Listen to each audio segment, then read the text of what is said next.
ಅವರು ಮಾಡಿಲ್ಲ, ನಾನು ಯಾಕೆ ಎದುರ್ಕೋಬೇಕು? ಕಾನೂನು ತಪ್ಪು ಮಾಡಿದ್ರೆ ತಾನೇ ಎದುರ್ಕೋಬೇಕು.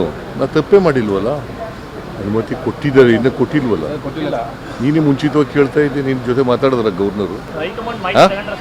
ನಿನ್ನ ಜೊತೆ ಮಾತಾಡಿದ್ರೆ ಏನಪ್ಪ ಗವರ್ನರು? ನೋಡಪ್ಪ, ನಿನ್ನೆ ಕ್ಯಾಬಿನೆಟ್ ಮೀಟಿಂಗ್ನಲ್ಲಿ ನಾನು ಕೆಟ್ಟ ಸಂಪ್ರದಾಯ ಆಗಬಾರ್ದು ಅಂತೇಳಿ ಹೋಗಲಿಲ್ಲ. ನಾನು ನಾಮಿನೇಟ್ ಮಾಡಿದ್ದೆ ಡಿ ಕೆ ಶಿವಕುಮಾರ್ಗೆ ಕ್ಯಾಬಿನೆಟ್ ಮೀಟಿಂಗ್ ಮಾಡಲಿಕ್ಕೆ. ಅವರು ಶೋಕಾಸ್ ನೋಟಿಸ್ ಕೊಟ್ಟಿದ್ರಲ್ಲ, ಅದನ್ನು ಇಟ್ಕೊಂಡು ಚರ್ಚೆ ಮಾಡಿದ್ದಾರೆ. ಸುದೀರ್ಘವಾಗಿ ಚರ್ಚೆ ಮಾಡಿ ಅದು ಕಾನೂನು ಬಾಹಿರ ನೋಟಿಸ್ ಕೊಟ್ಟಿರ್ತಕ್ಕಂಥದ್ದು. ಅದಕ್ಕೋಸ್ಕರ ಆ ನೋಟಿಸನ್ನು ವಿಡ್ರಾ ಮಾಡಬೇಕು. ಮತ್ತು ಅಬ್ರಾಮ್ ಒಬ್ಬ ಅವನ ಆಂಟಿಜೆಂಟ್ಸ್ ನೋಡಿದಾಗ ಅವನೊಬ್ಬ ಬ್ಲ್ಯಾಕ್ ಮೇಲರು. ಅವನ ಕಂಪ್ಲೇಂಟ್ ಮೇಲೆ ನೀವು ಆಕ್ಟ್ ಮಾಡಿರ್ತಕ್ಕಂಥದ್ದು ಕಾನೂನು ಬಾಹಿರವಾಗಿರ್ತಕ್ಕಂಥ ವಿಚಾರ. ಅವನು ಈ ಥರದ್ದು ಅನೇಕ ಜನರಿಗೆ ಇಂಥದೇ ನೋಟಿಸ್ ಕಂಪ್ಲೇಂಟ್ಗಳನ್ನು ಕೊಡ್ತಾ ಇದ್ದಾನೆ. ಅದು ಯಾವುದೇ ಅಫೆನ್ಸನ್ನು ನಾನು ಮಾಡಿಲ್ಲ. ಅದರಿಂದ ನೀವು ಯಾಕಂತಂದರೆ ಅವನು 26ನೇ ತಾರೀಕು 26/7/2024 ಕಂಪ್ಲೇಂಟ್ ಕೊಟ್ಟವನು 11:30. ಅವತ್ತೇ ರಾಜ್ಯಪಾಲರು ಶೋಕಾಸ್ ನೋಟಿಸ್ ಕೊಡ್ತಾರೆ. ಒಂದೇ ದಿನದಲ್ಲಿ ಅಷ್ಟೊಂದು ಕಂಪ್ಲೇಂಟನ್ನು, ಲೀಗಲ್ ಮ್ಯಾಟರ್ ಇರ್ತಕ್ಕಂಥದ್ದು, ಎಲೆಕ್ಟೆಡ್ ಗೌರ್ಮೆಂಟ್ನ ಚೀಫ್ ಮಿನಿಸ್ಟ್ರು ನಾನು 136 ಜನ ಆಶೀರ್ವಾದ ಮಾಡಿ ಕಳಿಸಿದ್ದಾರೆ ಅಂಥ ಸರ್ಕಾರದ ಮುಖ್ಯಮಂತ್ರಿ ನಾನು.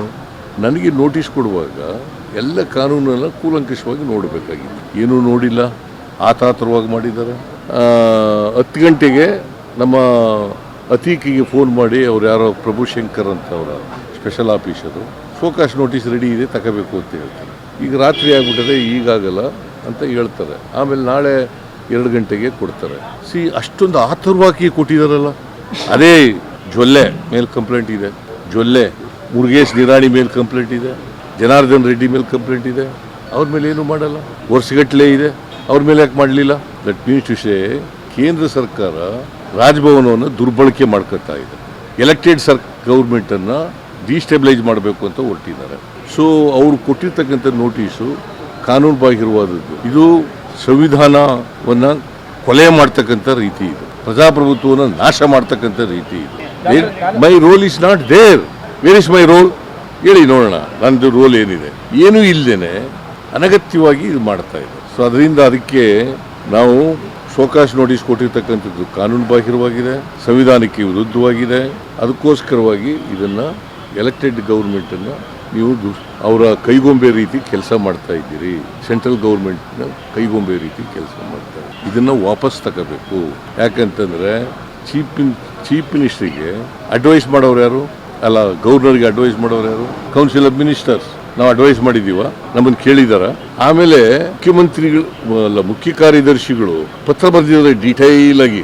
ಅವತ್ತೇ 26ನೇ ತಾರೀಕು 6:30 ಕೊಟ್ಟಿದ್ದಾರೆ.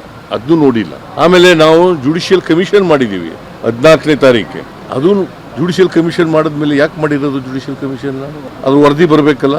ಏನಾದ್ರು ಕಾನೂನು ರೀತಿ ತಪ್ಪುಗಳಾಗಿದ್ದರೆ ಅದನ್ನು ಎಂಕ್ವೈರಿ ಮಾಡಿ ಕೊಡಿ ರಿಪೋರ್ಟನ್ನು ಅಂತ ಹೇಳಿದ್ದೀವಿ. ಅದನ್ನು ಕನ್ಸಿಡರ್ ಮಾಡಿಲ್ಲ. ಇವರು ರಾಜ್ಯಪಾಲರು ಸಂಪೂರ್ಣವಾಗಿ ಕೇಂದ್ರ ಸರ್ಕಾರದ ಕೈಗೊಂಬೆ ರೀತಿಯಲ್ಲಿ ಕೆಲಸ ಮಾಡಿದ್ದಾರೆ. BJP JDSನವರ ಕೈಗೊಂಬೆಯಾಗಿ ಕೆಲಸ ಮಾಡಿದ್ದಾರೆ.